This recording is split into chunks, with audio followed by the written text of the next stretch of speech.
Welcome to the Andy Ruther Show. Here is your host, Andy Ruther.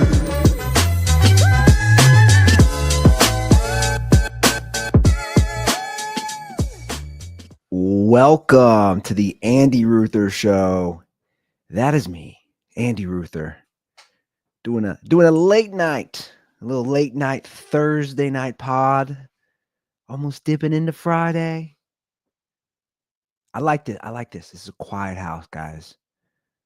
All the girls are asleep. All of them. Brittany, Isla, Molly, all is calm. You know, there's a feeling that you get. I didn't know it until I became a parent. There's a feeling when the kids and the wifey, not technically wifey, but you guys know the drill. You guys know the deal. Basically wife. Anyway, when they're asleep and you get the house to yourself, it's a nice feeling. It's a nice feeling. Didn't ever know it, didn't ever understand it. Now I get why my dad was like that. You go in the basement, go in his little man cave, fall asleep, watching sports, watching whatever, some late night show, I don't know, cooking show. Dude, my old man used to crush some cooking shows back in the day. He got into like Emerald for a while when that was a thing. He would just fall asleep watching Emerald. I guess for me, it's podding. We'll do a late night pod. Got a little kombucha here. Feeling a little good.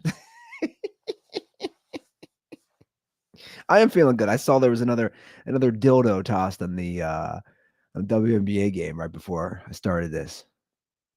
I can't get enough of it. I just can't. I can't get enough of it.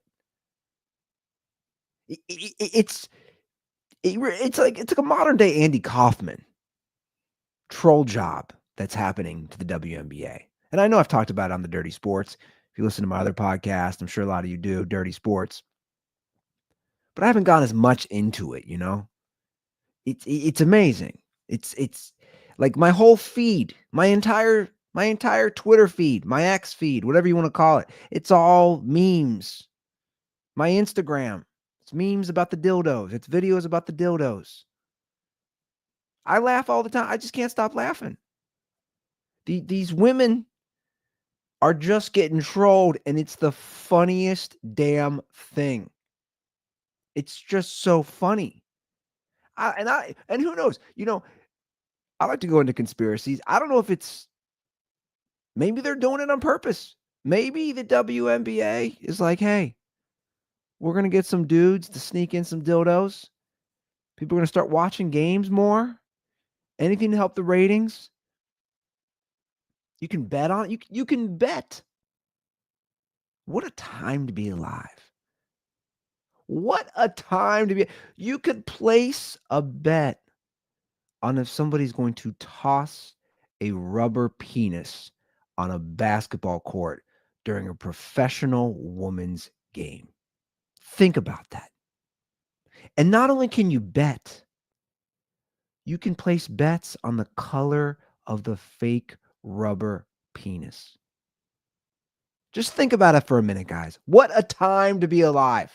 What a time. Everyone's so mad. Everyone's so mad. How can you be mad when you got green dildo memes popping up on your timeline? That's how I view it, you know. Just let's laugh. That's my motto. It's my through line of the show. Just laugh. You got to laugh at these memes. You got to laugh at the content. You know, I'm feeling good. I experienced something yesterday for the first time. I'm going to do a little flex right now for you guys.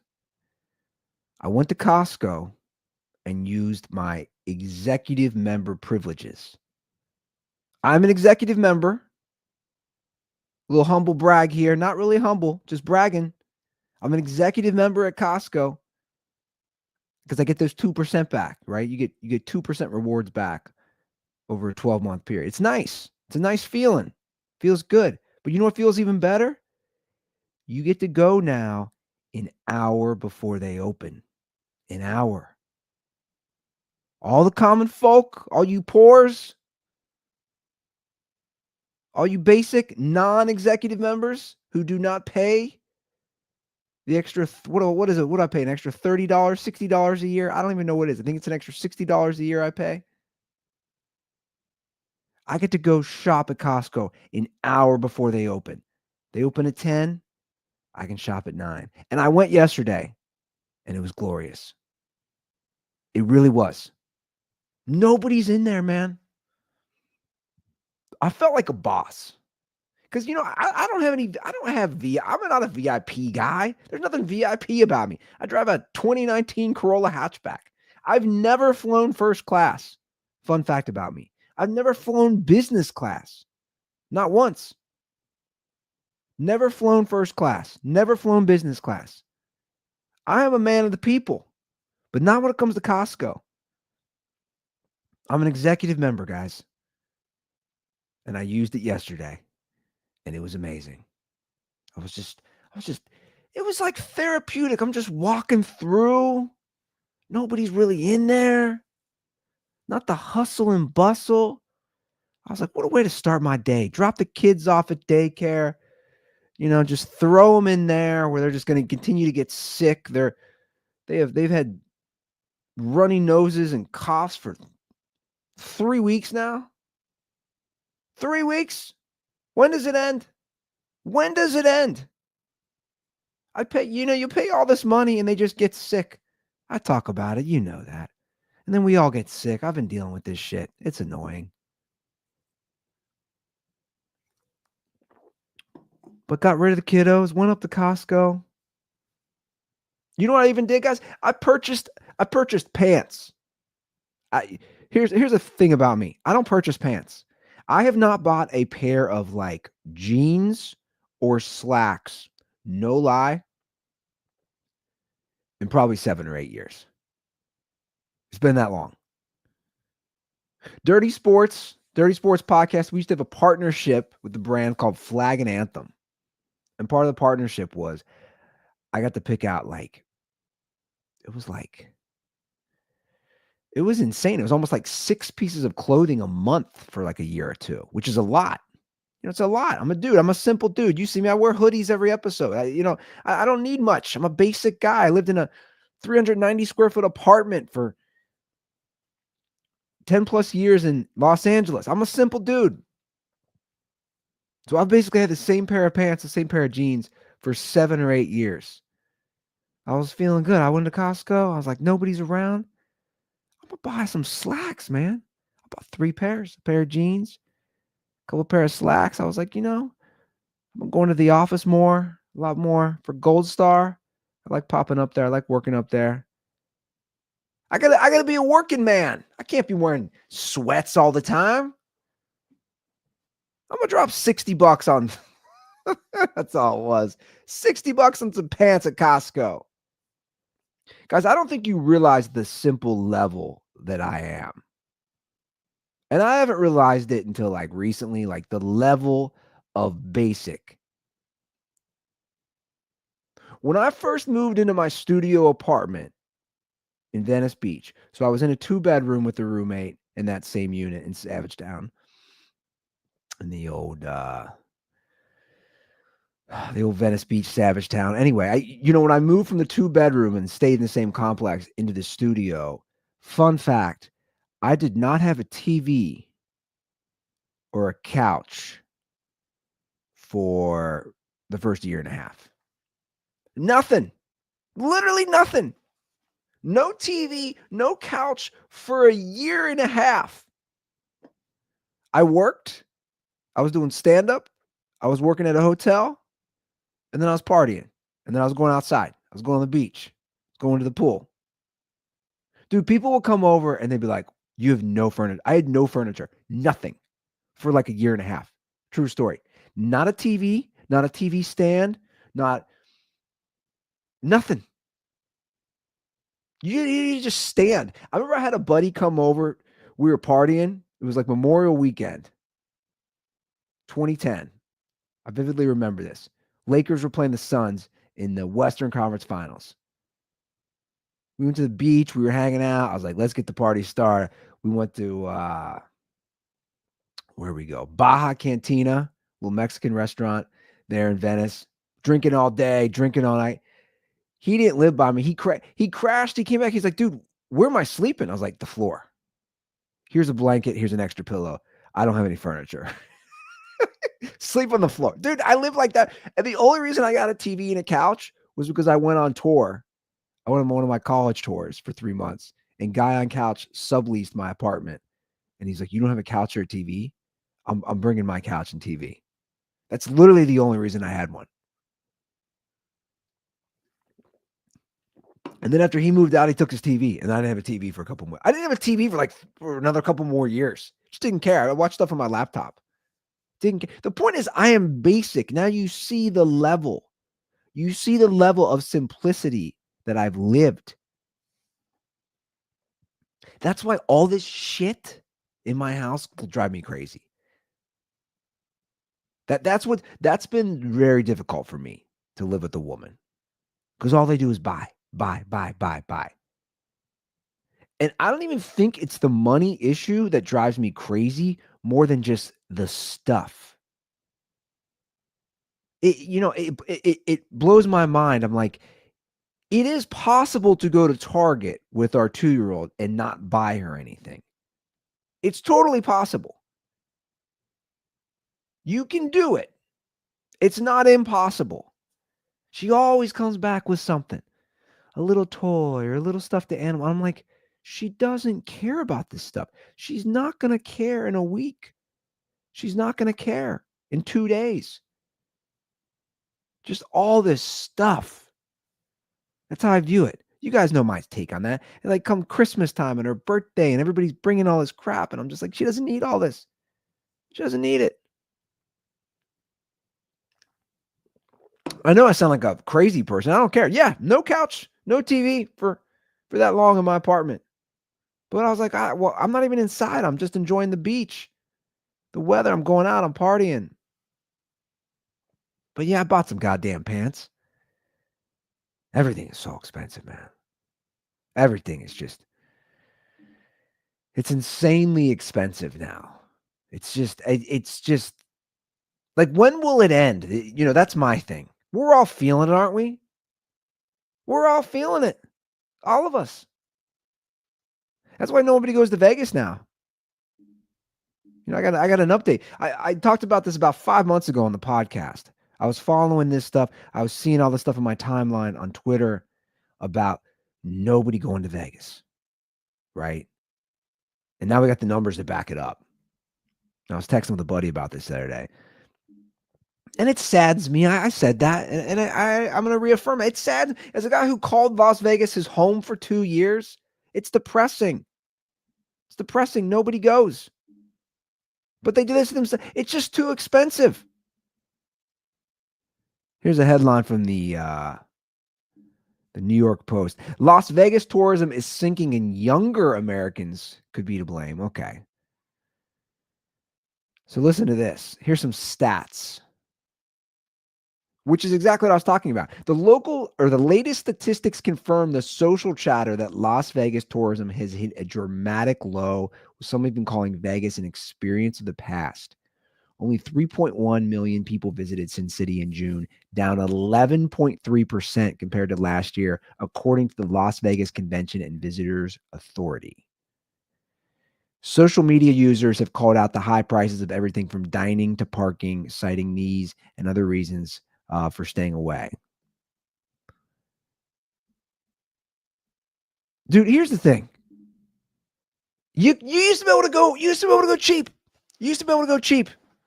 Again, I said this 5 months ago when I talked about it. The minute they started charging you for parking, you don't have to do that. You don't have to do that. You're going to make your money on the gambling. You're going to make your money on the drinks. You don't have to charge $20 an hour for parking. You don't have to charge $50 a day for parking. You're just greedy assholes. It's the same thing I say about going to these sports events. It's the same exact thing. You don't got to charge this much for a beer. You don't got to charge this much for a slice of pizza. You're just an asshole. You are.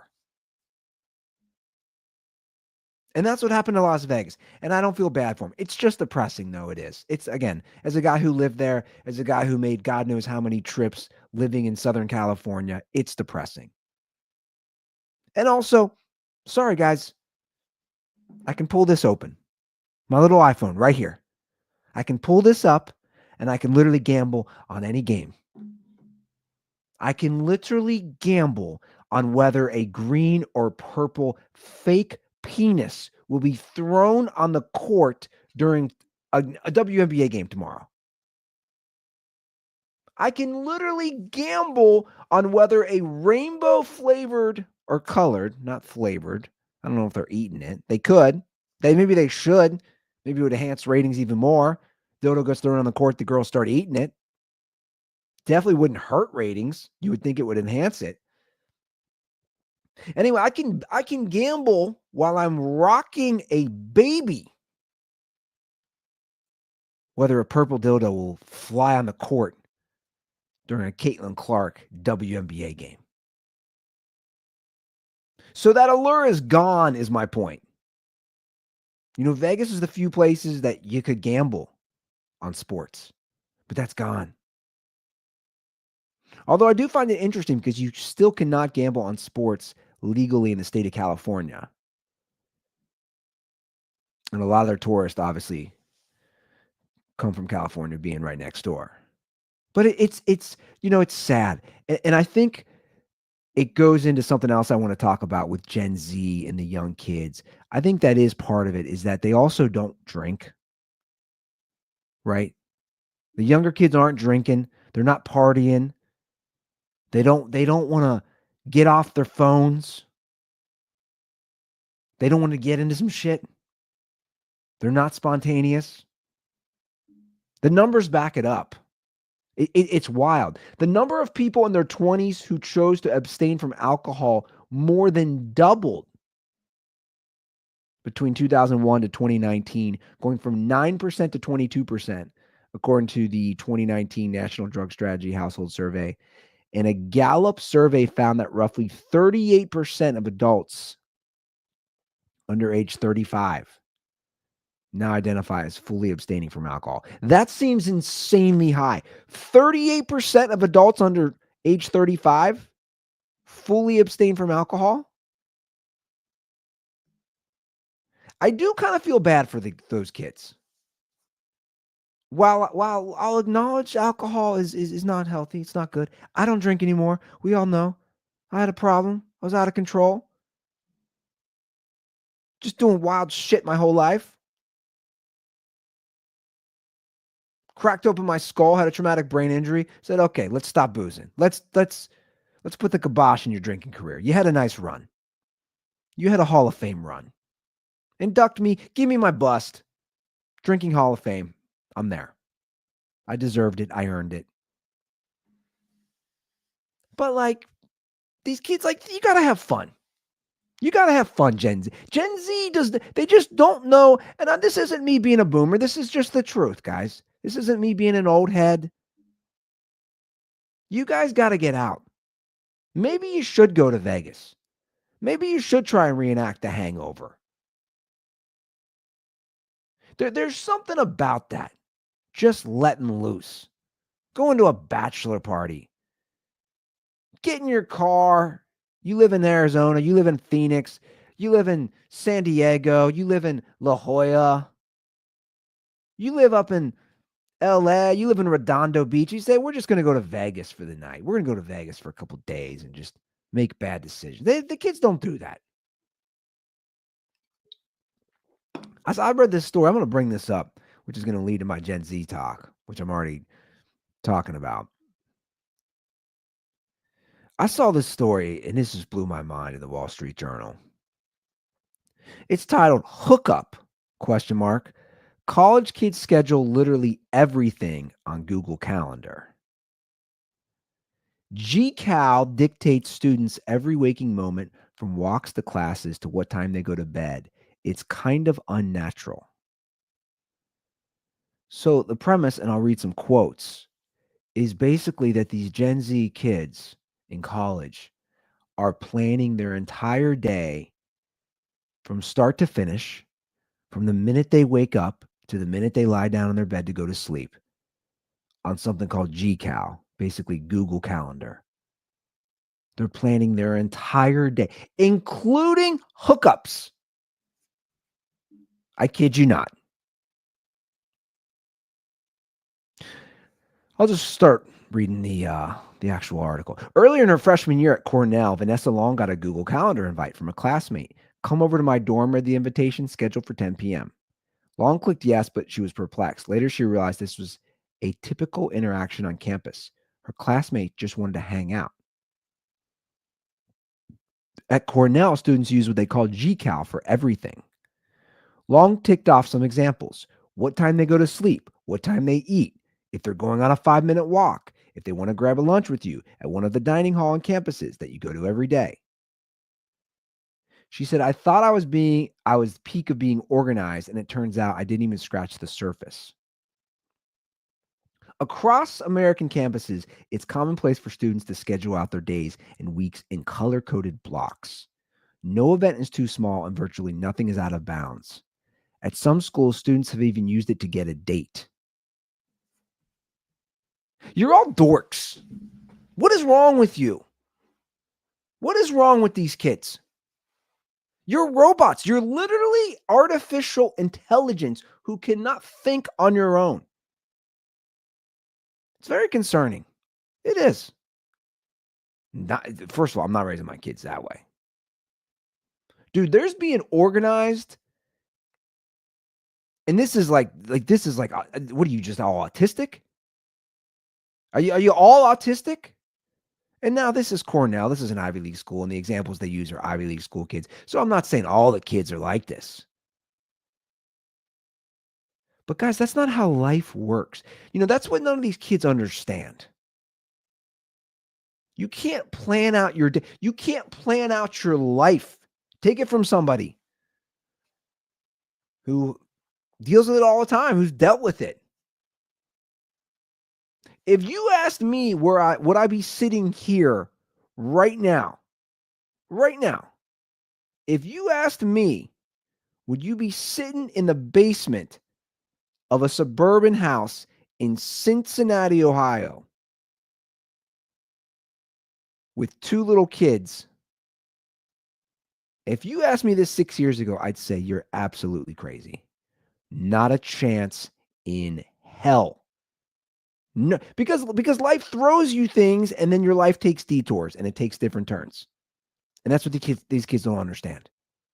You can't plan out your whole day on a Google Calendar. You can plan out a work day. You can plan out meetings. You can plan out Zoom meetings. You can plan out meeting somebody for lunch. You don't plan all this stuff out.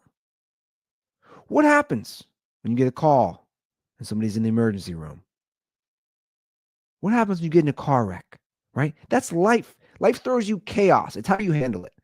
Order and chaos. Order and chaos. That's how life is. You got to find a balance, right? I say it all the time. Order and chaos.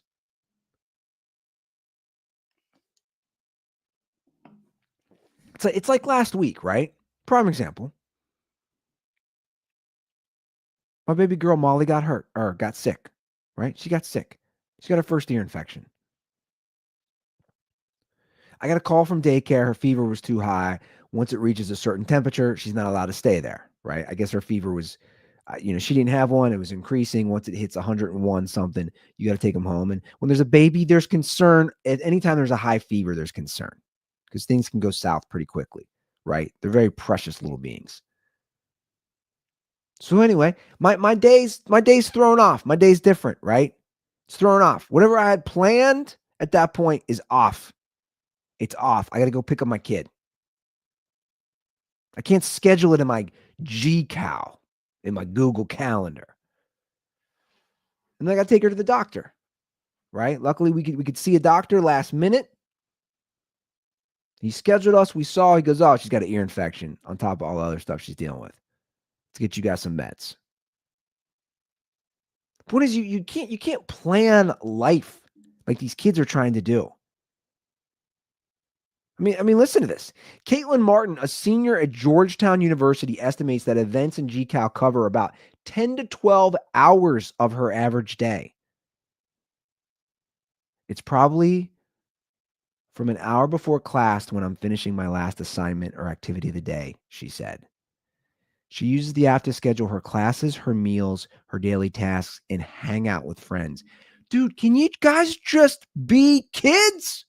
Can you just be kids? What is wrong with Gen Z? You're scheduling hangouts? No, you're in college. You're supposed to literally skip class. You're supposed to procrastinate and not study and play video games and drink and make just terrible decisions when you're under the influence with other people. That's what you're supposed to do. Literally, I didn't plan out I planned out nothing in college. Literally nothing. Like, oh, where's this day going to take me? That's literally the best part. I mean, how many times am I going to say it? It's literally the best parts. The thing my friends and I always talk about. We always say, like, what do you miss most about college? Is it the drinking? Is it the girls? Is it the hooking up? Is it the partying? No. I mean, that's part of it, but it's that you had no responsibility. None. You have to go to class. You have to schedule a meetup. No.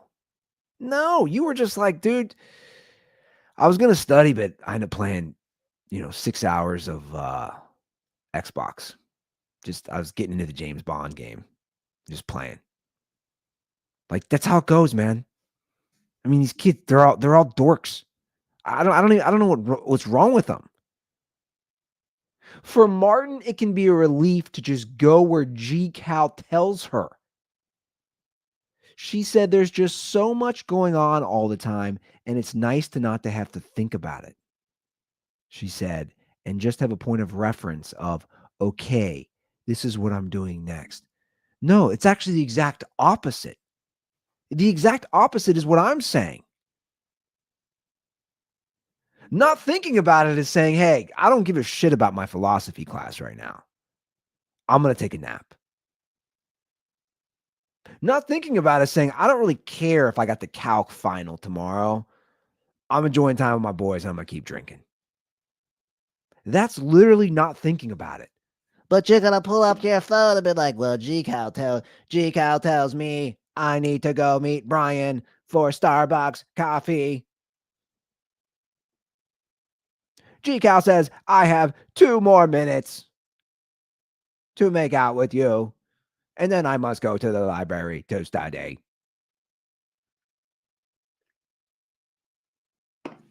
You think these kids can function in the real world? Again, life just throws you shit. That's what life is. It just throws you shit.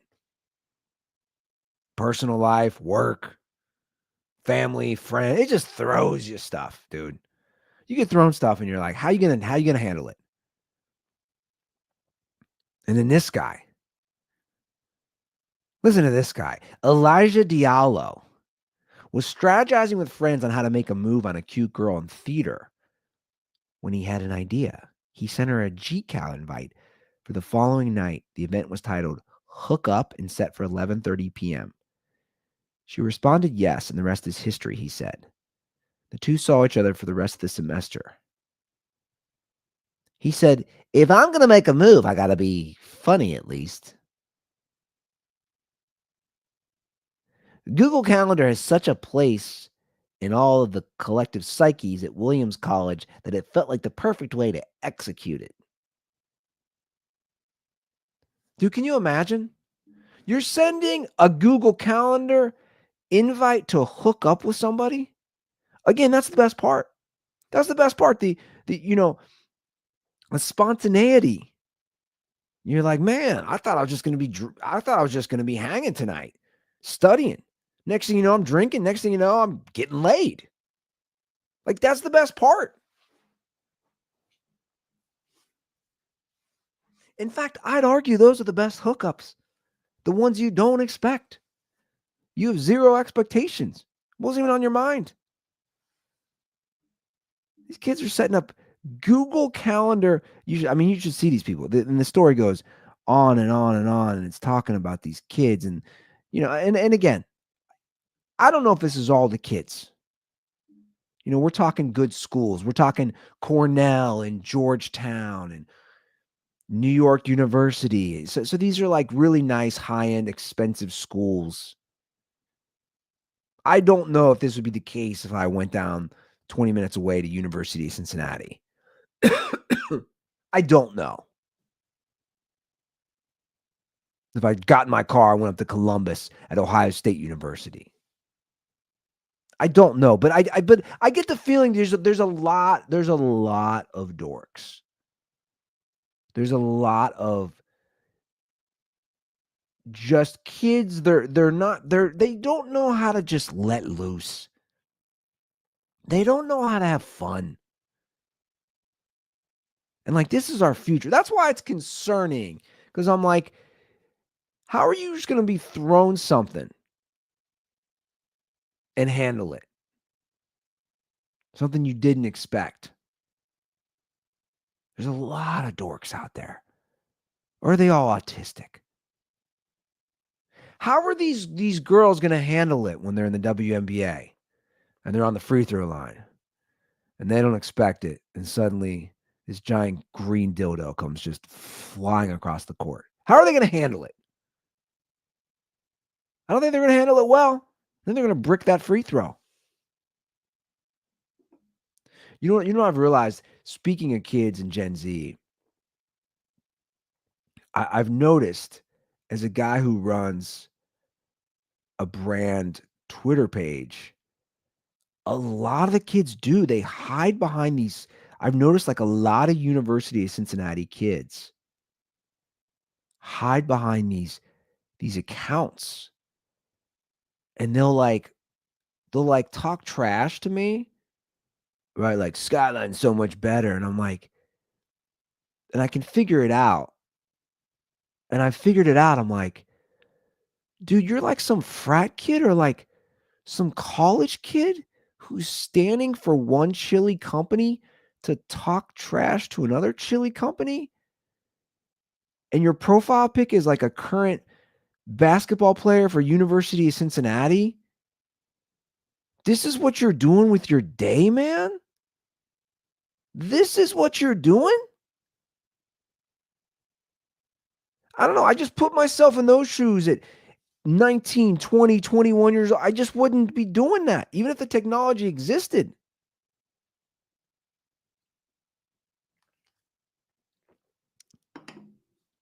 This is why Vegas is down, though. This is the point. I think it's part of it.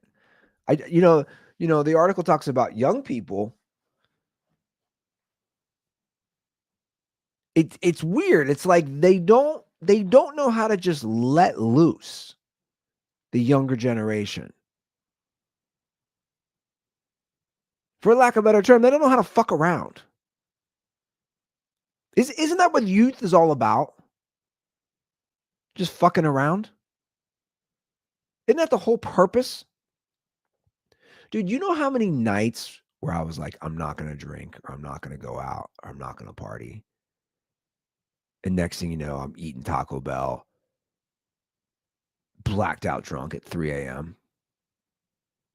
You know how many times I did that in college? You know how many times I did that living in Las Vegas? You know how many times I did that in my 30s? Like, I'm just saying, like, I don't know. I did it a lot. Again, I use Google Calendar for work stuff. I use it for work. I'm not using it. I'm not sending Brittany a message like, oh, Google Calendar, put it in the calendar. We're going to watch TV tonight from 10:30 to 11 before bed. I feel like I should be a life coach to the younger generation. Class 1 would be how to fuck around. Just do it, guys. Just like not care. Just see where the day takes you. That's the best feeling ever. You're like, where's the day going to take me? What's going to happen? That's what I loved about living in Los Angeles, man. That's why I didn't have a TV. That's why I didn't have a couch. I was like, yeah, let's go to the beach. Let's start the day off. It's a nice day. Beach is right there. Let's go out on the beach. Let's sit in the sun. Maybe smoke a little weed. Let's see where the day's gonna take me. Oh, okay. I met some girls. Ran into some buddies. Okay. We end up at this bar. Okay. Have a few more drinks. Oh, you guys want to go to this bar now? Okay. Oh, you got a buddy who's got a house party. Okay. Let's just see where the day takes. The next thing you know, you're with some girl maybe later that night. Or maybe you're in the drive-thru at Del Taco or Jack in the Box. But there wasn't a Google Calendar. There wasn't a GCal invite. What's wrong with you kids? This girl's talking about she plans her entire day.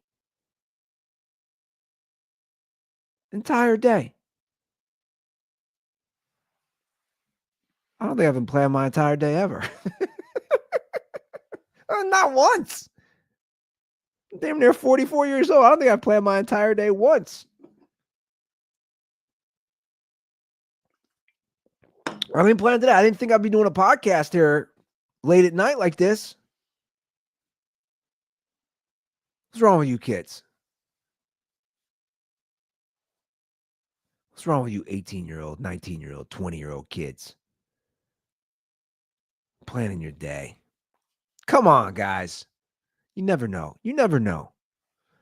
And I'll tell you what, as somebody who's really had some things thrown at him in the last 5-6 years, it makes you a better person. It makes you stronger when you deal with adversity. It makes you mentally tougher, emotionally tougher. Oh man, these kids. Well, it's like the guy I ran into at Trader Joe's this week. Like this is, and I don't know if this is related, but so I'm at Trader Joe's on Tuesday, and Asian dude checking me out, thick accent, thick Chinese accent, and he asked me what I did. He said he goes, he just saw me in casual clothes. He said, what do you got going today? I said, work. I said, I got some work to do. He said, you work. I think he just could tell from the way I was literally wearing my Bill Walton tie-dye shirt. He's like, you work from home? I said, yeah. He said, what do you do? I said, content creation. And he said, TikTok. I said, no, I'm not really on TikTok. I said, I work for, I was like, I got a podcast and then I work for a brand. I work for Gold Star here in Cincinnati. And then he gives me his kid's TikTok page. He's like talking about his TikTok and his kid's TikTok. And he's like, yeah, my son's got a TikTok. And he said, it's got 2.4 million followers. And I was like, oh, shit. You got a nice little page, man. It's a big account. 2.4 million TikTok followers. And he's like, yeah, we used to make, he's like, I help him out. He used to make money, but like, you don't get paid. You don't make anything off TikTok now, which is interesting to hear. He's like, the 2.4 million means nothing. It means nothing. Like TikTok themselves is not paying him shit, is what he said. It's off the brand deals, endorsement deals, which makes sense. So he gives me his kid's page, and I go, yeah, I'll follow him, man. That's cool. That's respect. 2.4 million followers. So then I get in my car, and I'm like, what the hell is this page? What is this? I was like, is this what the kids are? Like, what is this? His title is ASMR Nature Comedy. And I look at his pin post, like with millions of, I'll pull it up, and I look at millions of views, and I just don't get it. I don't understand it. And again, I'm going like, is this what kids are into? Like what is this? Let me just share a screen. Let's pull up his thing. Because I just don't get it. Okay. So here's this page. Let's pull up the one that has 93.5 million views.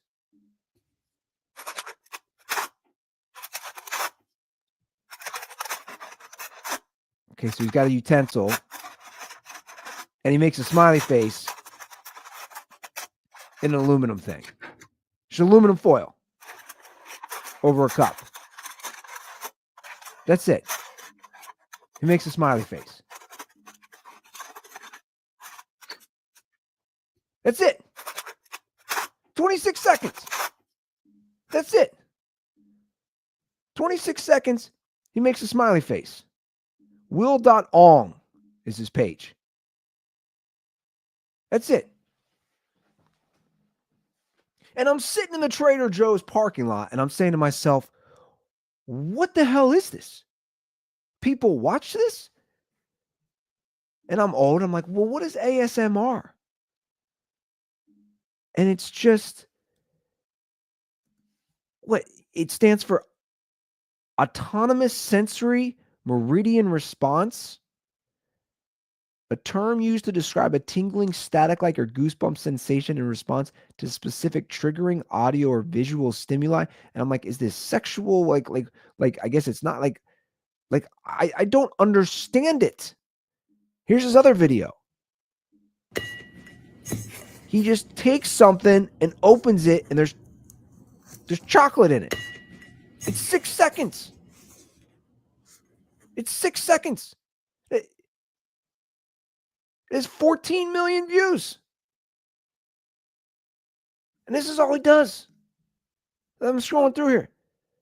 He just takes a little utensil and pokes it in like aluminum foil. He's got 2.4 million followers. Make it make sense to me, guys. Make it make sense. I don't understand it. Is this what you Gen Z kids are looking at? Is this it? You'd rather watch these videos? I just don't understand it. And as a guy who came from like a comedy background, I was just like head scratching. I was like, can you imagine? This guy's got 2.4 million followers. And all these comedians are out there hustling, writing bits, doing sketches. This guy's making a noise with a ping pong ball or some shit. Like, what is this? Can someone explain this to me? This ASMR.